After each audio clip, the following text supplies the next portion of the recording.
অনেক অনেক অনেক আছে স্যার।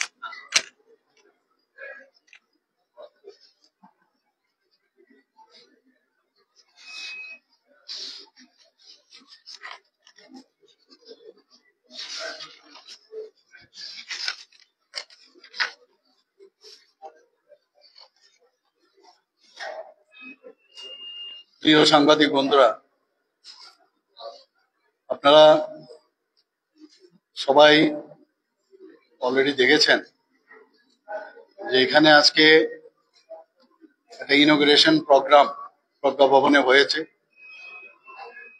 এবং বিভিন্ন যে স্টেক হোল্ডার্স আছে সেই স্টেক হোল্ডার্সদের নিয়ে আজকে এখানে মিটিং হয় এবং সেই মিটিং মানে ওয়ার্কশপ আমি বলবো। ইনোগ্রাল সেশন হয়েছে, সেকেন্ড সেশনে পুরো যে টেকনিক্যাল বিষয় সেই বিষয় নিয়ে আলোচনা হবে। এবং বিষয়টা কি? বিষয়টা হচ্ছে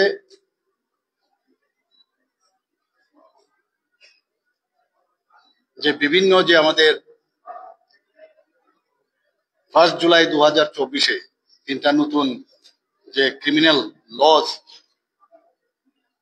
যে এনাক্টেড হয়েছে সেই বিষয়ে ত্রিপুরাতে আরো ভালোভাবে যে কোঅর্ডিনেটেড এফোর্টস এর মাধ্যমে যাতে এটা ইমপ্লিমেন্ট করা যায় সেই বিষয়ে আজকে এখানে এই ওয়ার্কশপ এবং এট লেংথ এখানে কথাবার্তা হয়েছে। এবং আমি মাননীয় চিফ সেক্রেটারি মহোদয় এখানে আছেন, আমাদের মাননীয় ডিজি সাহেব আছেন এবং হোম মিনিস্ট্রির এবং পুলিশ ডিপার্টমেন্ট থেকে আজকে যে এই আয়োজন সেই আয়োজনের জন্য আমি ওনাদেরকে ধন্যবাদ দেব। মুদ্রা কথা হচ্ছে যে এখনকার যে তিনটে আইন হয়েছে, যে ভারতীয় ন্যায় সংহিতা, ভারতীয় নাগরিক সুরক্ষা সংহিতা, ভারতীয় সাক্ষ্য অভিনিয়ম, এই তিনটে আইনের বিষয়ে বিস্তারিত এখানে আলোচনা হয়েছে আজকে। এবং এই আইনগুলো কিন্তু খুব সাধারণ মানুষের জন্য খুব উপকৃত। এবং আগে যেমন ব্রিটিশ কলোনিয়ালের যে আইনগুলো আছে সেগুলোকে ডিমিনিশ করে পরিবর্তন করে এই আইনগুলো হয়েছে এবং তাতে করে অনেক সুযোগ সুবিধা আছে। মানুষের রাইটস সম্পর্কে বলা হয়েছে, যারা ভিকটিমস তাদের রাইটস, এবং টাইমলি যাতে তারা বিচারটা পায়, টাইমলি যাতে ওনাদেরকে অ্যাড্রেস করা যায়। ইভেন যারা একিউজ তাদেরও কিন্তু রাইট সম্পর্কে এখানে বিস্তারিতভাবে এই যে আইনগুলো হয়েছে তার মধ্যে বিস্তারিত আলোচনা। এই বিষয়ে এখানে আজকের আলোচনা। এখানে বিশেষ করে এখানে তো টেকনিক্যাল সেশনে যারা প্রসিকিউটর আছে, পুলিশ ডিপার্টমেন্ট আছে, ফরেন্সিক ডিপার্টমেন্টের যারা আছে, এক্সিকিউটিভ যারা আছেন, হেলথ ডিপার্টমেন্ট থেকে আরম্ভ করে সবাই এখানে ছিলেন। এবং যেটা আমি বললাম যে এখানে আজকের যে বিভিন্ন সোর্সে যখনই কোনো ক্রাইম হয় সেই ক্রাইমের যে ডিএনএ থেকে আরম্ভ করে সেখানের যে রিসোর্স গুলো আছে, রিসোর্স মানে সেখানে কোনো জিনিস যাতে হারিয়ে নেওয়া যায় সেগুলো প্রপারলি কালেক্ট করা, এভিডেন্স গুলো, সেই সব বিষয়ে জোর দেওয়া হয়েছে। এবং আরো বিস্তারিত এখানে আলোচনা হয়েছে, এই বিষয়ে সেকেন্ড সেশন আলোচনা হবে। তো আজকের এখানে যে এই ওয়ার্কশপ, আমি নিশ্চিত যে আগামী দিনে ত্রিপুরার জন্য, ত্রিপুরা আপনারা জানেন যে ল অ্যান্ড অর্ডারের দিক দিয়ে 28টা রাজ্যের মধ্যে আমি সবসময় বলি নিচের দিক থেকে 3rd পজিশনে আছে।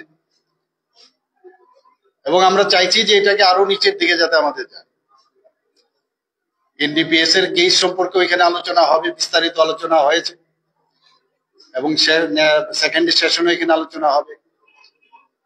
এবং একটা গ্যাপ কিন্তু আমরা সবসময় দেখি যে যখন পুলিশের কাছে এফআইআর এর জন্য যায়, এফআইআর এর পরে অনেক সময় এফআইআর মানে সেই থানার মধ্যেই যেতে হবে তার নিজের জায়গায়। এখন কিন্তু এই যে নিয়মগুলো হয়েছে ভারতবর্ষের যে কোনো জায়গার থেকেই এফআইআর করা যাবে। শুধু তাই নয়, এখানে ত্রিপুরাতেও যে কোনো তার সেম জুরিডিকশনেই তার এফআইআর করা যাবে সেরকম না, সে যে কোনো জায়গার থেকে। এবং যে ইলেকট্রনিক্স এর মাধ্যমে, ইলেকট্রনিক্স কমিউনিকেশনের মাধ্যমে সে এই এফআইআরটা করতে পারে, তার রিপোর্ট। এবং সেখানে বলা হয়েছে যদি র্যাপ কেসের আসামি থাকে তাহলে, বা র্যাপ ভিকটিমস এর যে তার যে report within 7 days health department থেকে দিতে হবে।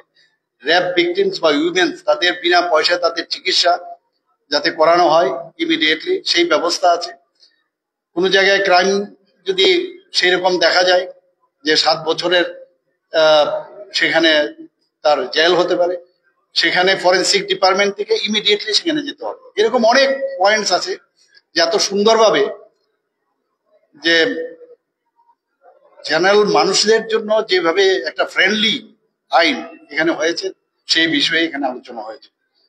আমি আশা করি যে আমি এখানে বলেছি যে সাধারণ মানুষ হয়তোবা এই 3টে যে আইন হয়েছে নতুন, অনেকে অনেক কিছু জানে না, আমরা অনেকে জানি না। এবং আমি নিশ্চিত যে এখানে যারা প্রসিকিউশনে আছে, পুলিশ ডিপার্টমেন্টে আছে বা অন্যান্য হেলথ ডিপার্টমেন্ট, সবাই ওরা তো জানবেই, কিন্তু সাধারণ মানুষকেও সেই রাইটস দেওয়া উচিত। এখানে বলা হয়েছে যারা কম বয়সের যারা মেয়েরা আছেন তাদের থানায় না গেলেও চলবে, যারা 60 ইয়ার্স এর উপরে আছে তারা থানাতে না গেলেও চলবে, বা যারা ইল পার্সন বা যারা ফিজিক্যালি হ্যান্ডিক্যাপ তারা, আগে আমরা জানতাম যে থানাতে যেতেই হবে আদারওয়াইজ সম্ভব, তো ওরা ঘরে থেকেও তাদের যা যা দরকার সেখানে তাদের সাক্ষ্য হোক, তাদের উইটনেসই হোক, বা তাদের কোনো রিপোর্ট যদি লাগে সেখানে ঘরের থেকেও তারা নিতে পারে। এবং এখানে আমি দেখলাম কথা বলতে গিয়ে আমার যতটুকু মনে আছে যে যারা রেপ ভিকটিমস আছে তাদের থেকে রিপোর্ট নেওয়ার জন্য ভিডিও বা অডিও তার ব্যবস্থাও থাকবে।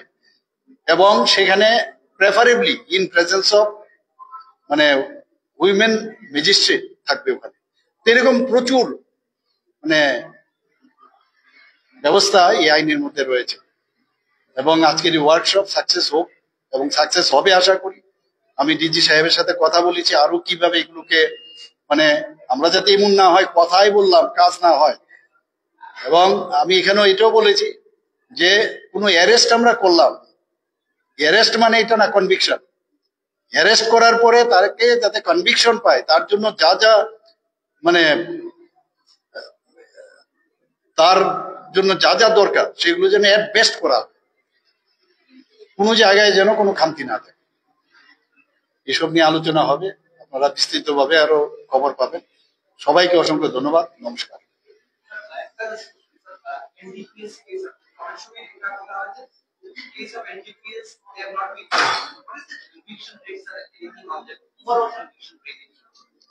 না, NDPS তো previously there was no proper conviction rate, but nowadays there has been increased.